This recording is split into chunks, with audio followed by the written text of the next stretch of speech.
কি হয়েছে ঘটনা?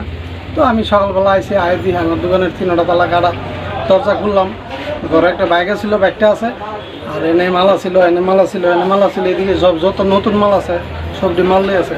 আর আমার তো বাড়ি দূরে, আমি এনে থাকি, আমার টাকা ছিল ঘরে ক্যাশটা। কত টাকা আসলো? 65,000 টাকার ক্যাশ আছে। আর মনে হয় লাখ 2 লাখ টাকার মতো নেওয়া গেছে। তো টাকা জিনিস নিয়ে সর্বমোট কত টাকার চুরি হয়েছে? তো লাখ 3 লাখ টাকা। পুলিশ কি আইছিল?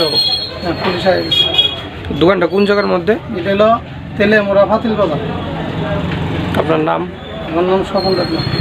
তো কালকে আনুমানিক কয়টা নাগাদ চুরি হয়েছে, কোনো কি অনুমান আছে? বাজারে একটা সিসি ক্যামেরা ফুটেজে হয়েছে, 2টা 28 আছে।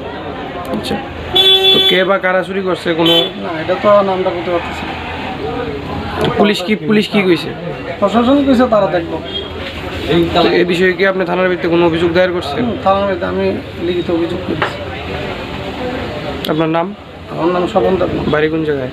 বাড়ি এমনিতে রানীবাজার মোহনপুর, আমি থাকি তেলিয়ামুড়ি।